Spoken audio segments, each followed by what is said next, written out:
Now let's pick up where I left off. When I talked to you guys at lunch, I told you that Jane Doe was still under cross-examination.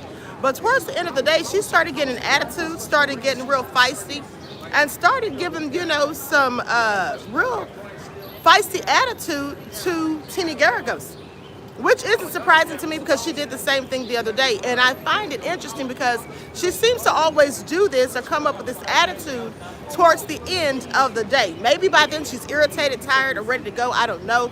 Doesn't like the line of questioning or whatever, but that's what it seems like. Okay, so let's get into it. Everybody be sure to like this video, share this video, subscribe to the channel if you haven't done so already. Also, please double check to make sure that you're still subscribed because you know that mysteriously people become unsubscribed. Okay, so let's get into it. Honey, when I tell you this was all so juicy. All right, 5 over Nolan's in the house, G from the land. Lydia is here, Kenny, Miss AP. All right, Grave Digger, Sandra, let's get into Atlanta L. Okay, so now y'all know I was late getting back in there because I stayed out here with y'all, giving y'all the scoop when we only had about 15 minutes, okay? Then I had to go check back in and all of that, so I missed a few things, okay? Maybe like 5 minutes. I'm expecting that I missed about 5 minutes. That's what I think. Okay, so anyway, when I got back in there, they were talking about when Jane Doe, now we heard this days ago, but of course this is cross-examination, so they're going to be reiterating some of the things that have already come out during the direct exam. So anyway, Tina was asking Jane Doe about a message where she was calling Diddy her bestie. And this was actually an audio that they played. And she's like, my bestie, I'm here with my bestie. Okay, ha ha ha, and she's laughing.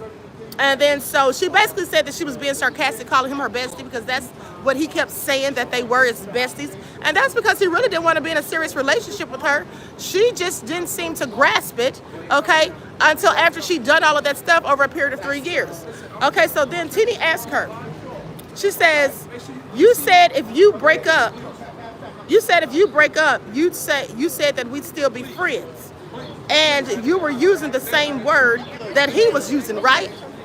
And that's what Tina is asking her because he was always calling her the bestie, like I said. So Tina says, you said you were using the same word he used, right? And she says, yes. She says, you had sex for 2 days and then he went home. And then you found out from a media company that he had gone to Wyoming. And you decided to agree to break up, right? Because initially she didn't want to break up. She was down for it. She wanted to stay with him. She was professing her love. She was trying to do all that she could do to stay in a relationship with him and just to get him to behave the way she wanted him to. But once he went on that trip to Wyoming and she found out there was another woman involved yet again, okay, and she's just getting the, you know, the hotel nights, well, then she decided, okay, yeah, let's just go ahead and break up. So then Jane Doe says, I was recovering from being forced to have sex. So she says, I was forced to have oral sex. This is what she said, forced to do it. And then Tina says, after you saw the Wyoming footage, or after you saw the stuff about Wyoming, you wanted to break up. And then June 19th, you told him that you really missed him. And he said, let's figure out how to break up. Now I want y'all to think about this. She's telling Diddy that, or Diddy's telling her, let's break up. And she's talking about she really misses him, even though she knows that she just found out he was going on a trip with somebody else. Okay, but then she says, I really miss you. And he said, yeah, let's just figure out a way to break up. Because what he wanted to do was he knows that she knows all this stuff about him, and he knows that how this stuff is played out with Cassie with the lawsuit. So now what he's doing is he wants to, what the hell's going on? Why is everybody running in that direction? Hold on, let me see what's going on here. What's going on down there? I don't know, but whatever it is, I don't have time to see. Something's going on, honey. Everybody just took off running in that direction with their cameras out. I didn't have time.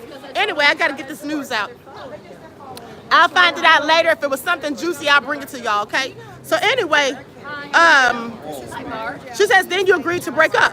And then she said, well, I was recovering from being forced to have oral sex. Okay, then she says on June 19th, you told him that you really missed him. And he said, let's just figure out a way to break up, right?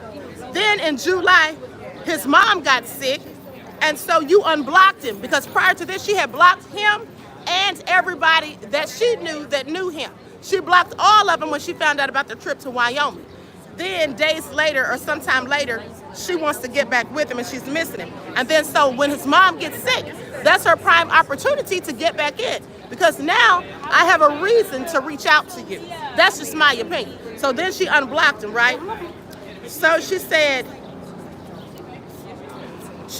I take accountability. This is what Jane Doe says. I take accountability, and I should have known after the first year. Yeah, she should have known after the first year. In fact, she should have known after the first 3 months, because she testified days ago that within 3 months is when he started asking her to do those hotel nights. So that's when she should have known. Okay, but she said she should have known in the first year. Okay, so then they play this audio of Diddy, and actually it was text messages they read of Diddy's, where he said, "I'm sorry I didn't tell you my true feelings." And then she's like, "Yeah." And Diddy says, "I should have known this would be disastrous and end up. I know your heart is hurt like mine." And then Diddy says, "But I can't play myself like Bear." Okay, I can't play myself like Bear. Now Bear is the guy that sent Jane Doe the $9,000 that Diddy supposedly got upset about. So he's like, I ain't going out like him. I ain't gonna play myself like him or that rapper. And the other rapper, that's who he's talking about. Okay, then he says, "I just want to be friends. And anytime I hurt you, I feel bad. I know you feel nasty every time. Sorry that I just didn't tell you how I really felt.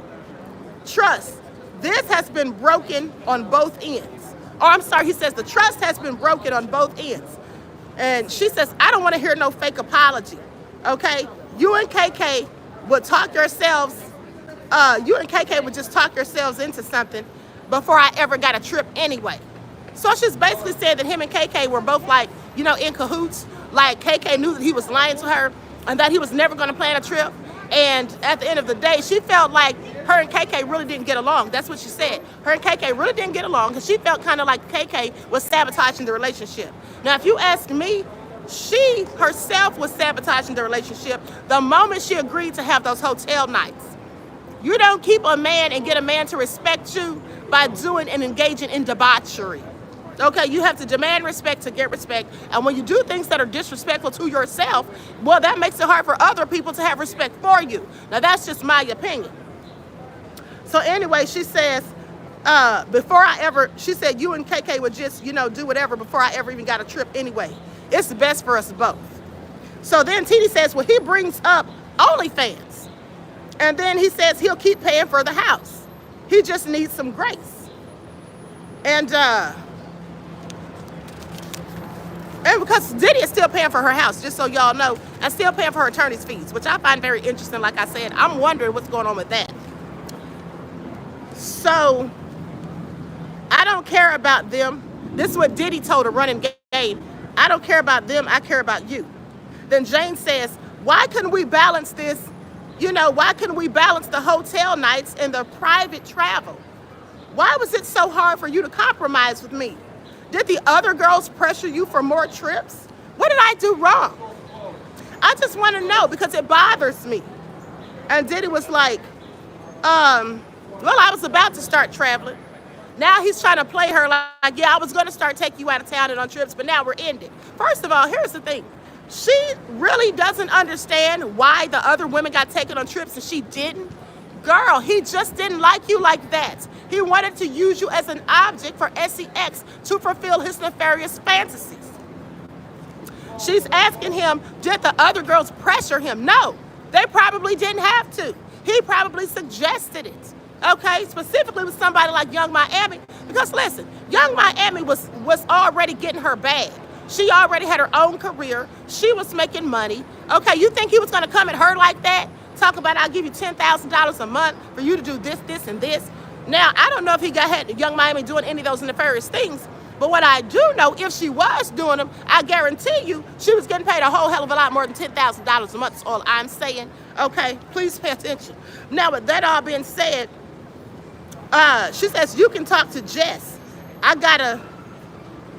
You can talk to Jess. I gotta accept that life.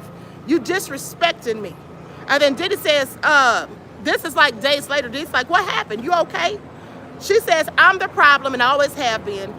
I don't even have anything against the past. Okay, I got you. I don't even have anything against the past. I don't have anything, I'm sorry, I don't even have anything worthy to post. Okay, and then that's when the rapper is mentioned again, and I'm not gonna say who the rapper is, but there's a rapper that keeps coming up in this testimony a few times at least. So she says she don't even have anything to post about the relationship. Well, she doesn't have anything to post because they both in the beginning wanted to keep their relationship under wrap because there were certain parties that they didn't want to know about it. And I think Diddy specifically wanted to keep it under wrap because he just didn't like her like that. He didn't want to claim her. Quite frankly, he was all up and through everywhere with Young Miami. He was all in the Chanel store. He was all over in Turks and Caicos. I mean, he was everywhere, and she was allowed to post these things. He didn't want her posting because he didn't like her like that. So and that's what she's worried about. I don't have anything meaningful to post. Honey, if somebody dogged me out to the max, poured me out, pimped me out or whatever, had me doing hours long freak out sessions with multiple men and not want me to use anything to protect myself, you think I'd give a damn about a post on social media? Why would I even want to claim them? And if you don't want to claim me, I for damn sure don't want to claim you. Okay, please make it all make sense. And this is why I say that you have to take accountability, because some of this stuff was just high school foolishness. I mean, the mindset of it. I'm not talking about the actions, but I'm saying the mentality of it to allow these things to happen and then still be asking for an explanation. You should have already figured out the why at this point, as far as I'm concerned, but let me continue. Please pay attention. So then the rapper comes back up into the conversation, and then she says, I had pent up frustration and I could have been doing other things. It led me into the biggest scandal of my life, both publicly and privately. Okay, I'm in my 30s, and I didn't have that time to give. Well, you know, that's usually when men dog your ass out.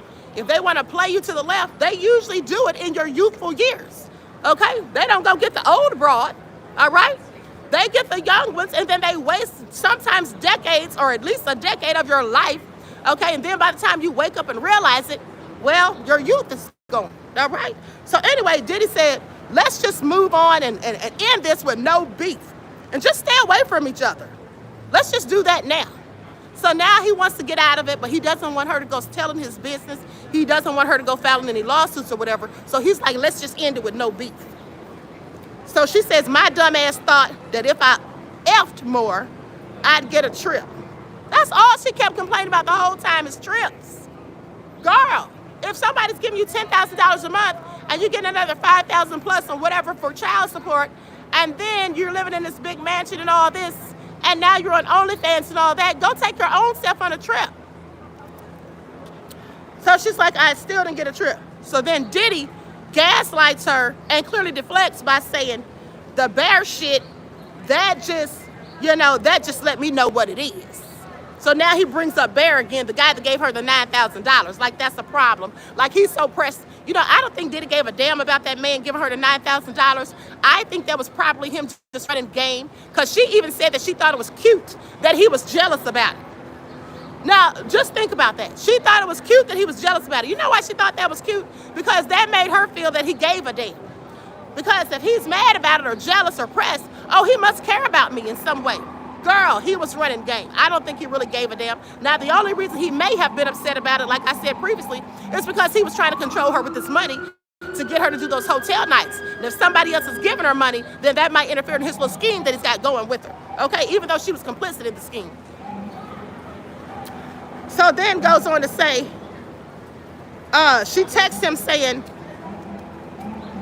he texts her saying the bear shit, just let me know what it is. And then when she called herself a dumbass, she sent a clown emoji to him with the text calling herself a clown, I guess. Okay, so anyway, then Teeny says, you see him in July at the you see him in July at the Four Seasons, and you were happy to see him. And you are the one that chose the hotel, right? And she says, yes. You enjoyed yourself and you were having fun, right? She said, for a time, for a moment. Teeny says, you told Mr. Combs that you missed Paul. She said, yeah, I had taken some ecstasy. So everything that she does that sounds nefarious or sounds like it's not a good look, she always makes up an excuse, okay? She supposedly told Diddy that she missed Paul. Paul is one of the S workers. And so then when Teeny asked her about it, she says, yeah, I had taken some ecstasy. And then she says, but I genuinely did miss Paul. How do you miss somebody that you're being forced to have sex with, and you didn't even want to have sex with them, but now you miss them? I'm sorry. Somebody please make that make sense, okay? Anyway, she says, you wanted to make Mr. Combs happy, so you called Paul, and then he comes over a few days later, because she's basically acting like she's doing this for Diddy. But you already said you miss him. So were you doing it for Diddy or doing it for yourself? I have several questions, is all I'm saying. Okay, so you took another rug, right, with a D. And then she says you made love, and you said it was the greatest experience and that you were in control. Is that right? So she says yes. Then Teeny says you had told the government 4 times by June the 1st this year. I'm sorry, you had told the government 4 times by June the 1st. You told them that he splashed water on you. And then she said that she had, and that's when she comes out and says that she had a new memory. All of a sudden she has a new memory about the trip to Miami. She said he splashed water on her face. He splashed water on her face and said, you effing bitch. I fly you out here and this is how you act.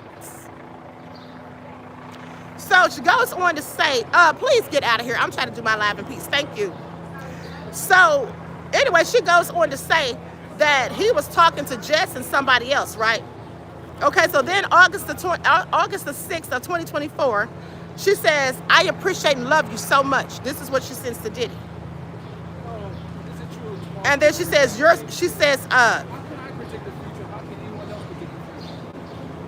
and then Diddy says, I think Diddy says this, you're so right. Damn, I'm back in love with your ass.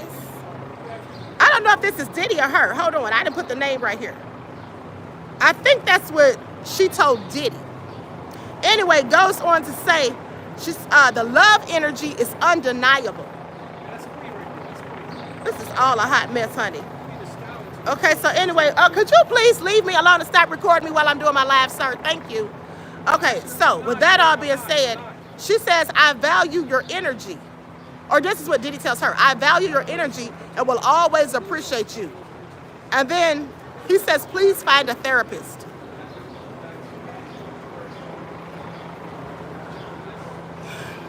Please find a therapist. She said the trip ended on a positive note. Okay, somebody said, who is that? Honey, that's Dennis over here, okay? That's Dennis over here. He's always bothering me. He just can't help himself, that's all. So anyway, now they had this argument, right? When, see, out of court statements will be admissible. Okay, so this is where they had this issue with some of the statements or whatever. Comey, oh my God, let me tell y'all something. Comey brought up that same argument again today about the question of who finds the truth and all of that. And she made this whole argument and it was just so draining. I'm like, lady, we heard it all yesterday. Why are you bringing this back up again? How many times do you have to keep saying it? The judge has already said that he's going to rule on it. But she wanted to start that whole argument over again and just wasting time as far as I'm concerned. I mean, I was ready to get out of there. Okay, so anyway, they were talking about the waiver of argument, the out-of-court statements that will be admissible or whatever. And then the young guy, Driscoll, that I was telling you all about earlier, the one that looks like he's about 25, he had to stand up and just call it out again. All she does when she starts this stuff is Driscoll gets up and he does his job. Now, for a week or so, I was wondering what exactly is his role.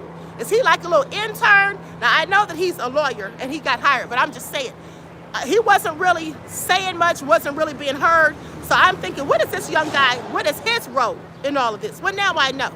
Okay, he's the legal eagle, apparently, because he's the one that does all the research and goes and gets the receipts.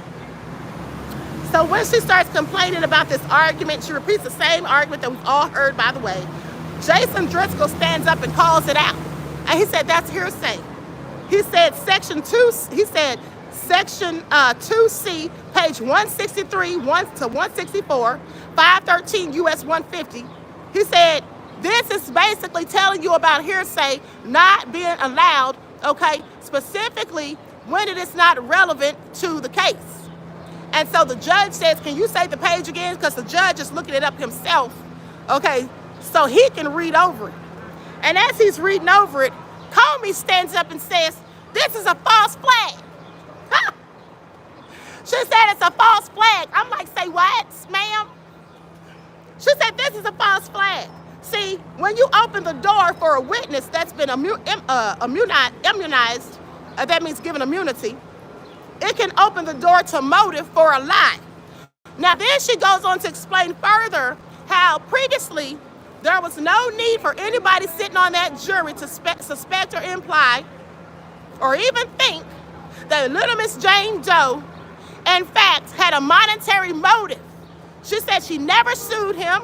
She never talked about suing him. She never tried to get monetary compensation. So why are they? She was whining at this time. She really was giving Karen to me. She just sounded like a Karen in my book. But anyway, she's like, you know, this is a false flag and there was no reason for anybody to suggest that my client, or not my client, but that the witness was trying to get, you know, monetary compensation. She never filed a civil suit. She never thought about filing one. She never said she was going to file one. And then Jason Driscoll stood up and he said something that we all probably have forgotten. Shout out to Jason Driscoll again, okay? He's doing his damn work. Whether you like Diddy or not, this kid's working, okay? Anyway, he's going places is all I'm saying. So Jason Driscoll stands up and says, Judge, she did in fact want monetary compensation because their whole argument that, and by they, I mean Maureen Comey, she's trying to say that for them to even imply or insinuate that after Miss Jane Doe read Cassie's lawsuit, that was her motivation, because that's trying to make it look like she wanted money, right? He stood up and dropped a bomb right there that we all seem to have glossed over because this already came out last week. He reminded everybody, including Maureen Comey, that in fact, she did want monetary compensation after she read about Cassie's lawsuit. Because after she saw Cassie's lawsuit, she then proceeded to call Mr. Combs and in fact ask him if she could get monetary compensation. And she wanted like $450,000 for something, and then she wanted some more thousands for something else. She did literally ask for money. Now, she didn't sue him, and maybe the reason she didn't sue is because he's already still paying her house mortgage. He's already still paying for her attorney's fees, the very attorney that sits in court with her every day when she was testifying. But she did ask for monetary compensation. So when he said that, the judge got quiet. We all got quiet. We all looked and gasped. Okay? So, quite frankly, that makes Maureen Comey's argument null and void. For her to be sitting there suggesting that, oh, how dare you imply that she wanted monetary compensation. Lady, she clearly did. So hold on, it gets better. So then, Comey says, I know that's what you, Comey produces a text that says, I know that's what you want, baby, but I'm not in the mood for that. I'm not in the mood for that part. Now Comey has gotten the receipts of some more text messages that Jane Doe sent to Diddy. So she said, in the text she's telling Diddy, I know that's what you want, baby, but I'm not in the mood for that part. Then Comey says, what did you mean when you said you weren't in the mood for that part? And Jane Doe says, the hotel nights, the entertainment nights. Comey then says, why didn't you want to make him mad? Because she says, I wanted to go ahead and just get it out of the way and do it. I was going to do it so he wouldn't get mad. I didn't want to do it, but I didn't want him to get mad. Comey says, why didn't you want to make him mad? She says, because then he'd get agitated and irritated and annoyed, and I didn't want to have to go through that. This way? Where? So then, Comey pulls out a text message that little Miss Jane Doe must not have known about. Pulls out this text message that Diddy's little sneaky self sent to Paul. Paul is one of the S workers, the one that she claimed she missed. So anyway, he sent this text message to Paul, and he said, this is what he said. Listen to this. This is how you know Diddy is a sneaky snake. Please pay attention. He said, I'm going to need you to persuade her. Call her and tell her that you've been holding it since last week. If she falls for it, we're in. Say what now? Do y'all hear this? He said, I need you to call her and persuade her to do it. He said, if she falls for it, we're in. How crazy is that? Okay, this is absolutely crazy.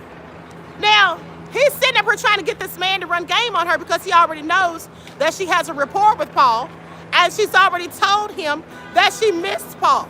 Queen Nina Star said a whole setup. Yes, absolutely. I mean, he is the devil himself. So anyway, if she falls for it, we're in. Okay, so then they went on this trip, and the trip turned into another hotel night with Dawn, another one of the S workers. Then they went on the trip to Turks and Caicos. They brought that back up, and then that's when Diddy got her to fly. He got Paul to fly out there. She didn't know Paul was coming. Okay, so then March 19th of 2023, there's a message that says, thanks again for coming over last night. At first, I was getting ready for the road. But I told him, I was getting ready for round 2. I'm sorry, I put an abbreviation. She said I was getting ready for round 2, but I told him I was tired and sore. That's what she told Diddy. Because Diddy already had her doing the do, and that's why she's thanking the person that came over, saying, thank you for coming over last night. I was getting ready for round 2, but I told him I was tired and sore. Now you're sitting up here making her do all these hours of sex. I mean, at the end of the day, she could have said no at any time, but the bottom line is, she's sitting there telling him she's sore, and he's still trying to get her to do even more. Like, Diddy is insane. Okay, that's just my opinion. Now, anyway, she said he demeaned me about my bracelet, and he'd never talked to me that way before in front of someone. See, Diddy got mad because she told him she didn't want to do it. She told him she was tired and she didn't feel good, she's sore, and she didn't want to do it. So that's when she said Diddy got a whole attitude, and he started talking crazy to her, and he had never before talked crazy to her in front of somebody else. And he's talking to her like this in front of Paul. Okay, so she just threw the bracelet and walked out of there. She said he never talked to me that way before in front of anyone, but he pushed me to perform. And I was so tired and didn't want to do it anymore. I felt like a hoe or a whore. Okay? I'm not an actress or a porn star. And what do you expect from a woman after hours of rugs and sex? She says, and then Comey asked her, so what happened after that? She says he made me apologize to Paul for being disrespectful. So Diddy has the nerve to make anybody apologize to anybody for being disrespectful. My thing is, he's the one that was being disrespectful. First of all, he told her he's taking her to Turks and Caicos, and they were going to be there by themselves. He goes behind her back and flies Paul out so they can have a hotel night that she didn't even agree to, and then gets mad because she doesn't want to do it. And now she has to apologize for being disrespectful. Please make that make sense, okay? So anyway, then Jane Doe says, he's so good at showering her with affection. Okay, now, then they go back to the first time that she ever had sex with Dawn. They asked her about that. When was the first time? She said that was in May of 2021.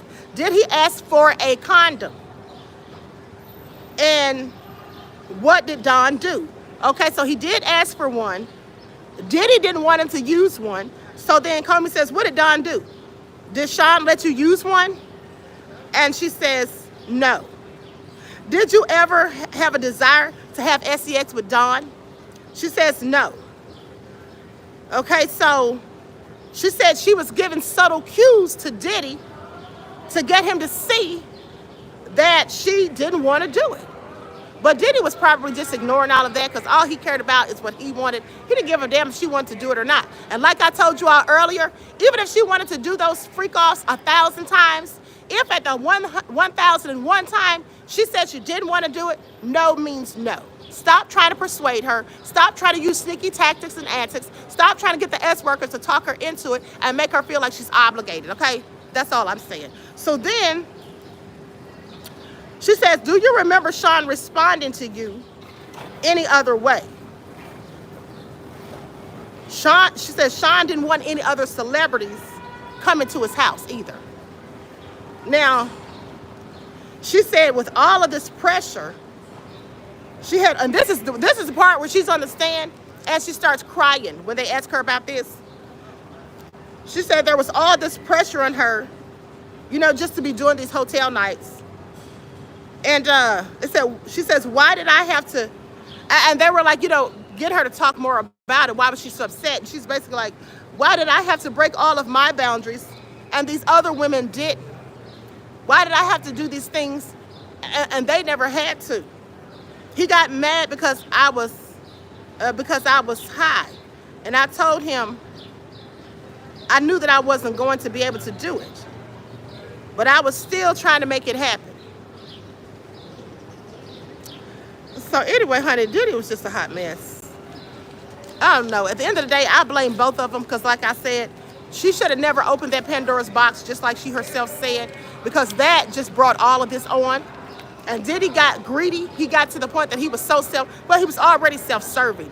But he got to the point where he felt like, okay, I've already gotten her to do it once. And so I can just keep getting her to do it. All I have to do is tell her what she wants to hear.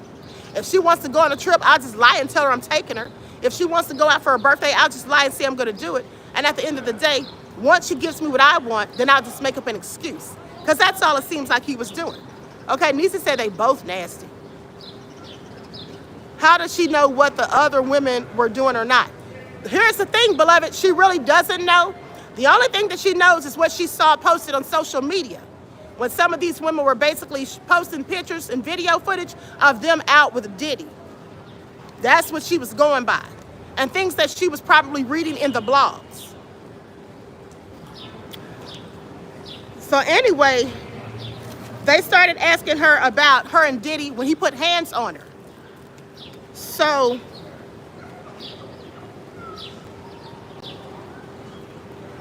hold on. Okay, so anyway, Diddy wanted her to have sex with Anton. She didn't want to do it.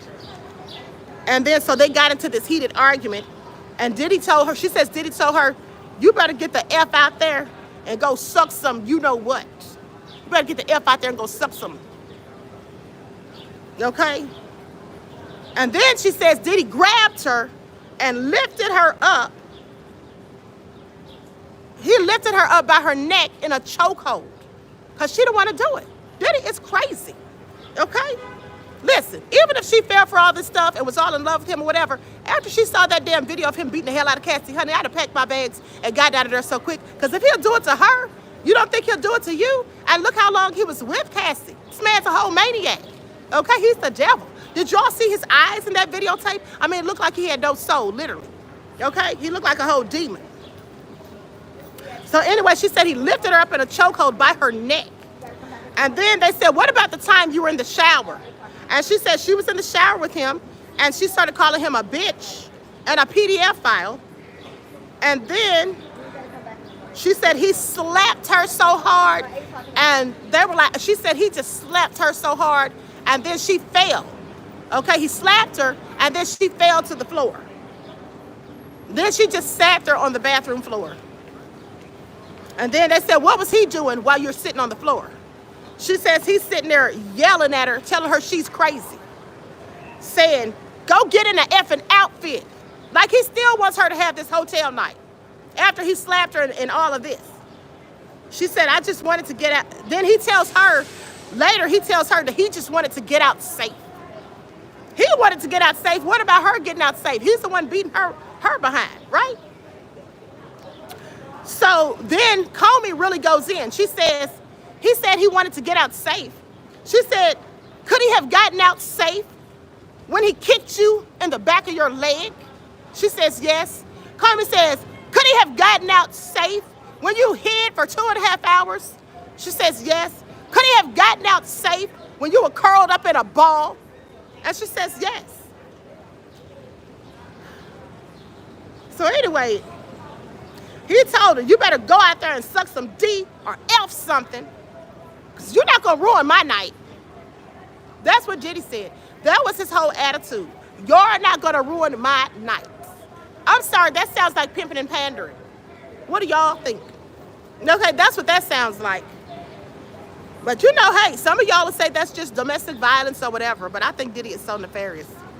Now, they asked her, why are you testifying? She said, because I was subpoenaed and I'm here. Teeny says, Anton only had your number. Teeny gets back up and talks to her, and Teeny says, Anton only had your number, not Mr. Combs' number, right? And she says, yes. Now, mind you, why is Teeny asking her this? Teeny's asking her this because she's trying to make it appear that, oh, you're the one that was calling these S workers. You're the one that was calling Anton. Mr. Combs was never calling them because you're the one alone who had the number. So she says, you're the one that had the number. She says, yes. Did any of the gates to your community open? Now, here's why she's going down this road.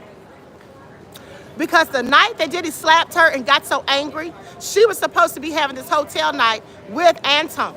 Hold on, you guys.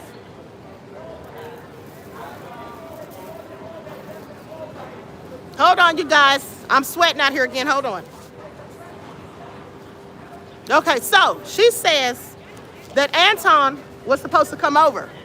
And of course, like I said, she didn't want to do it. So Diddy starts telling her, you better get out there and do it or whatever. Okay, so he's coming. He's on his way, right? And so she has to go let him into the gate because she lives in a gated community. So then Teeny says to her, you're the one that had Anton's number. And so basically she's implying that you called him. Mr. Combs didn't call him, you did. If you didn't want to do it, why did you call him? That's what she's saying without saying it, just by asking these line of questions. Then she says, do any of the gates to your community open to allow you to leave your home? Well, we all know the answer to that is yes. So why would she ask her that? Because she's basically saying, without saying it, girl, you could have driven out of the gated community and left Diddy at your house. You could have gone and gotten help.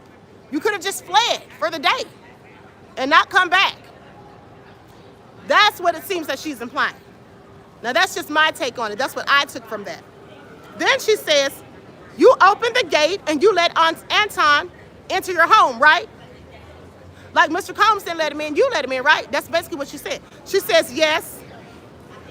And now it was hours since you had stopped drinking, right? Since you had a drink. And she says, yes. Why is she asking her, is it hours before you had a drink? Or since you had a drink? You know why she's asking her that? I'm so glad you asked. Because she's saying, basically, you were in your car and you drove to that gate. And the gate opened for you to get out. But instead of you leaving, you can't say you had too much to drink because it was hours since you drank. And so you were capable of driving. And you could have just driven out. But instead of driving out, you opened up the gates and let the other devil in. Okay, that's what she said. So, anyway, she goes on to say, you didn't drive outside of your community, right? Jane Doe says, as requested.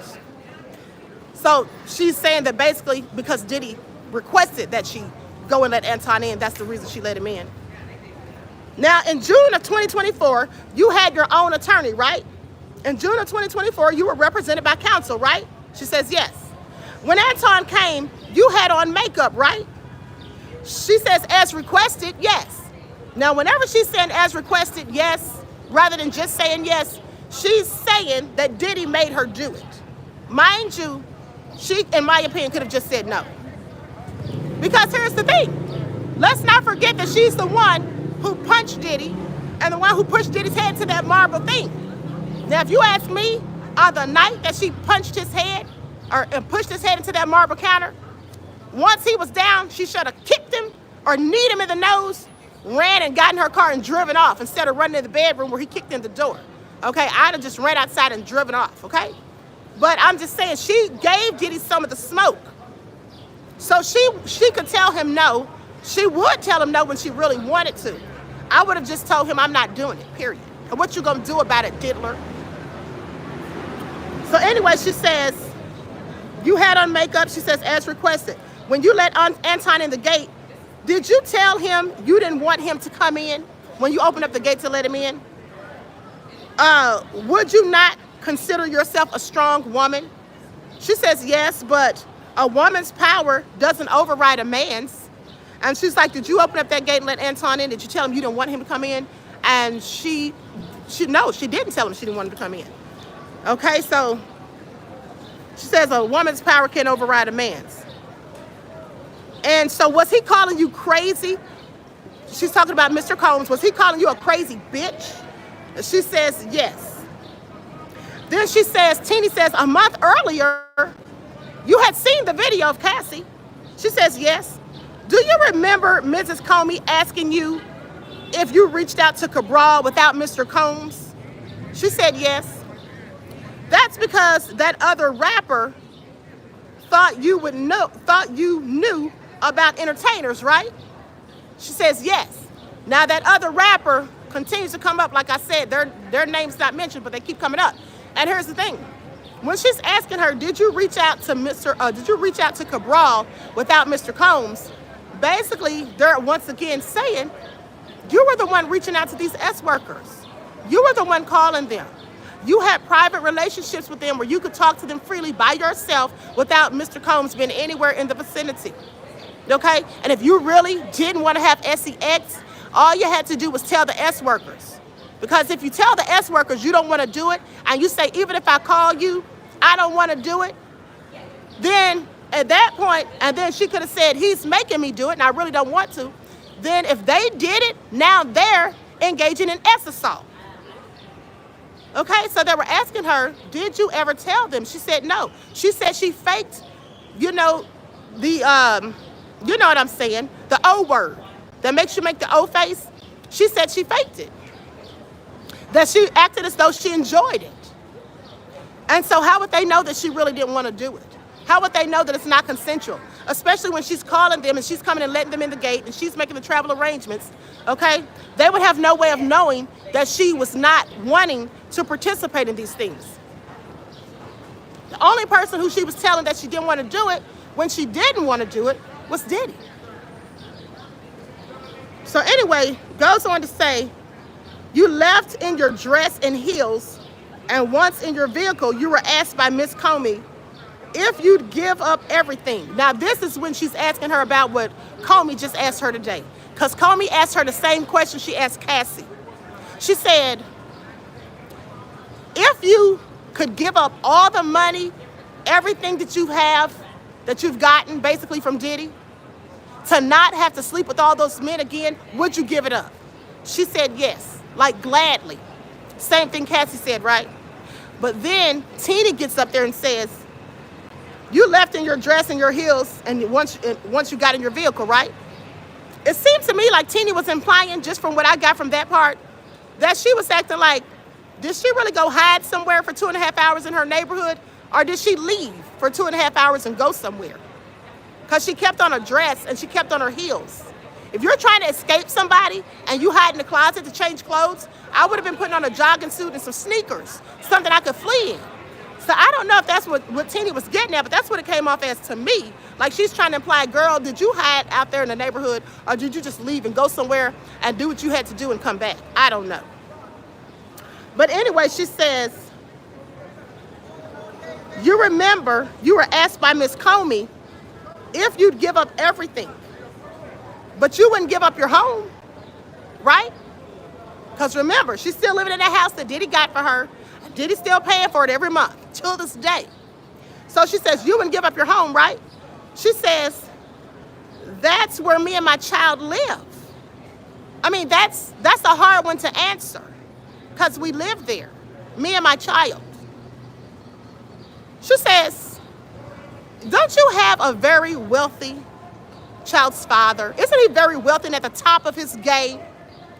And she says, yes. How much do you make on OnlyFans? She says, it varies. Now she starts giving attitude because she don't like where this is going.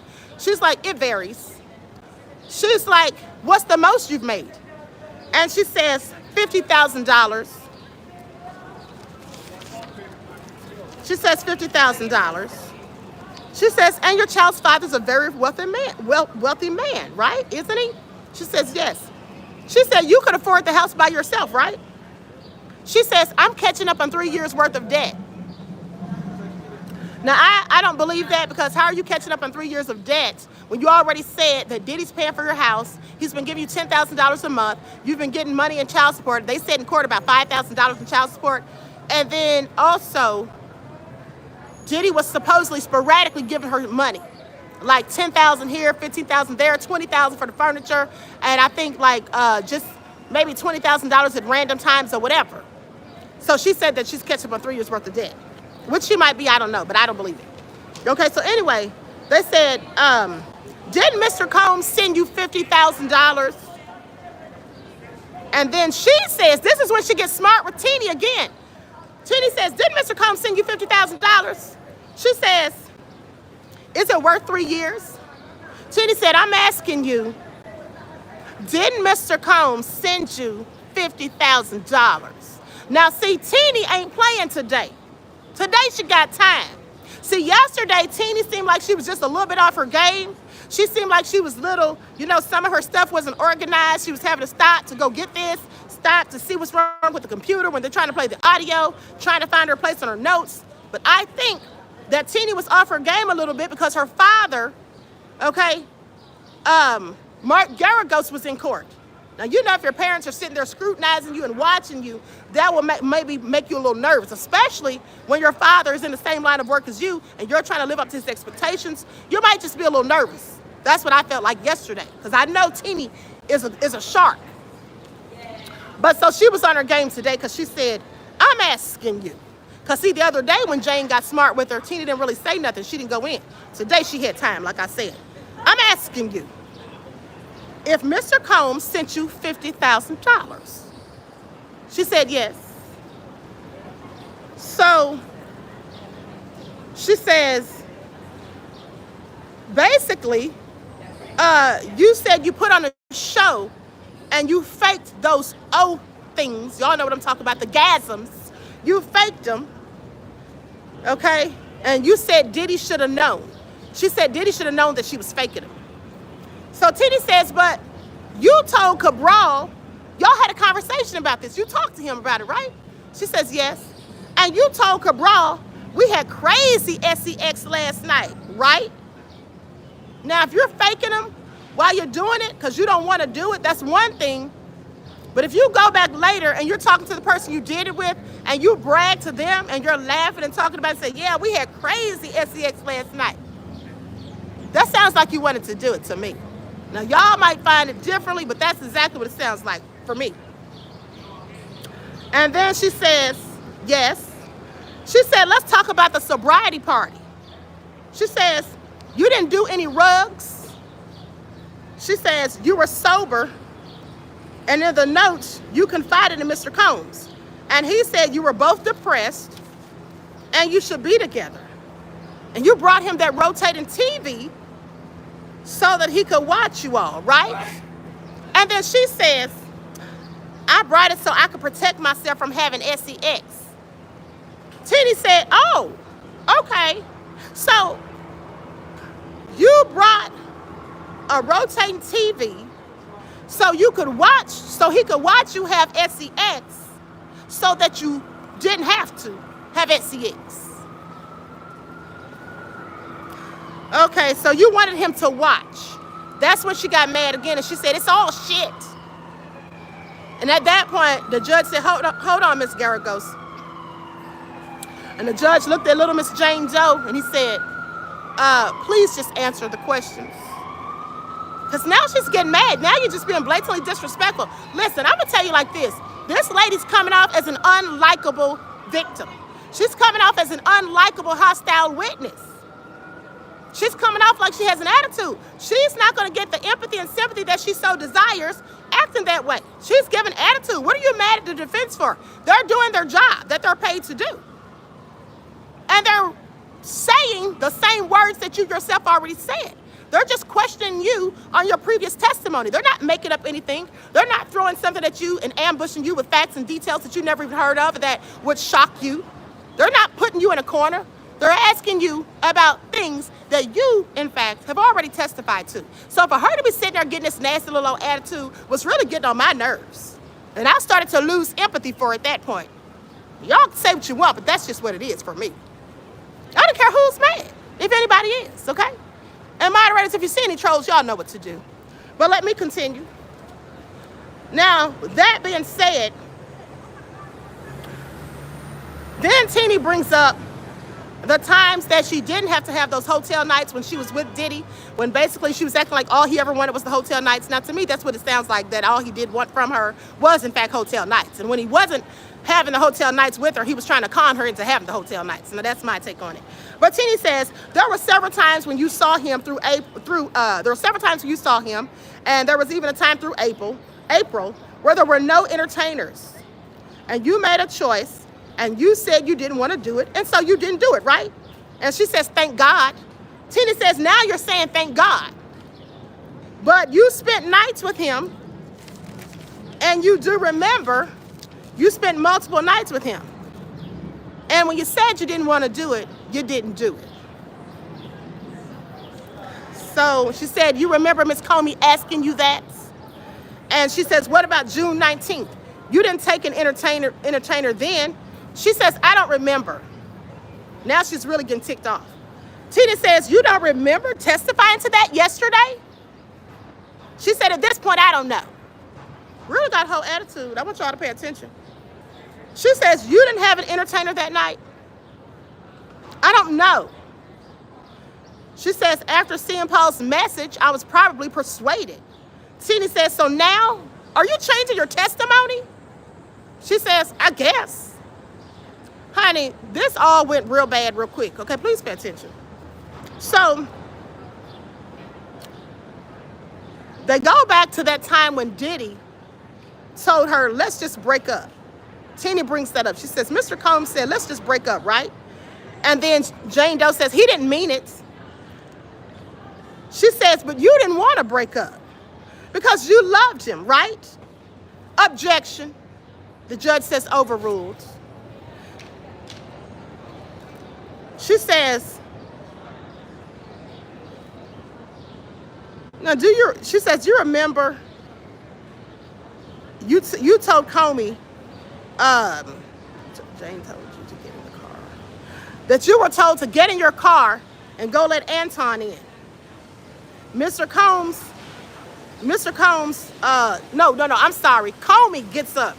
Okay, this is when Teeny tells her no further questions at that point.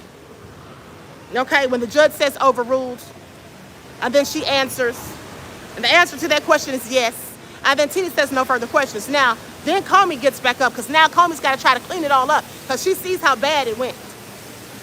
Comey says, who told you? She says, Jane, who told you to get in your car and go pick up Anton? She says, Mr. Combs.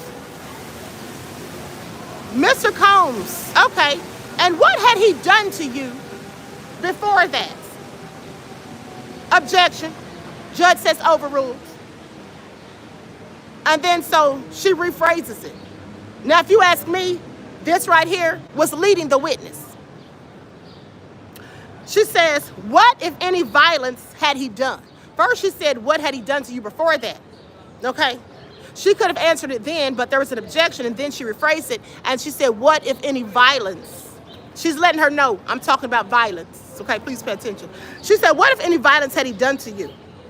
And then she said, he slapped me. Remember, he slapped her in the shower. Okay, so basically saying that's why she felt compelled. Comey was painting a picture, and Comey says no further questions. Comey's painting the picture that that's the only reason she wouldn't let that man in the door, because Diddy slapped her. So I don't know what you all think, because here's the thing. Diddy wasn't doing her like he did Cassie. He wasn't sending his goons to go look for her and find her. He wasn't putting her in hotels with bruises. He was doing Cassie much worse. So what I'm saying is this. She really can't use the excuse, in my opinion, that she was afraid to leave because goons would come and get her, because Diddy would come and hunt her down, because that's what Cassie was saying. She, in fact, claims that she had 2 incidents of violence with Diddy. She could have left at any time before the violence started. And in fact, when the violence did start, that was because she seemed to have been provoking it. Okay, because you saw what he did to Cassie, so why would you even want to get into it with him? You already know he's a maniac, and at that point, she should have exited stage left, in my opinion. But anyway, that's it for today, and here's the thing. Tomorrow, they're going to have other witnesses come in. We're done with Miss Jane Doe, okay? Good luck to her in life. I hope she's successful, and I hope she gets healing from the trauma that she's supposedly suffered. And I hope that this is a learning and a teachable lesson for her, that you never sacrifice yourself, your integrity, your morals, and your values for anyone else. I don't care who it is, okay? Hear me when I tell you. You don't sacrifice any of that for anybody else. All right? If someone's asking you to do something, you don't want to do it. I don't care how much money or power or authority you feel like they have. You tell them no, and you stand 10 toes down on it. And if they don't like that, then you know what to do. Okay? You go to the police, you go get you an attorney, and you do what you have to do. Okay? Don't let yourself fall victim to somebody like the diddler. It's never worth it. Now, with that all being said, remember, okay, what profit a man to sell his soul or to lose his soul, right? To gain the world but lose his only soul. Because you get all this money, you get a house, you get to go on these trips or whatever. But at the end of the day, remember how she said her soul was broken and her spirit was broken? I believe that it is. Not to mention you take on these soul ties from all of these nefarious people that you're sleeping with. And these people are S-workers. Who the hell knows? And some of them corn stars with the P. Who knows how many people that they've slept with and how many malevolent entities and spirits they have attached to them, okay?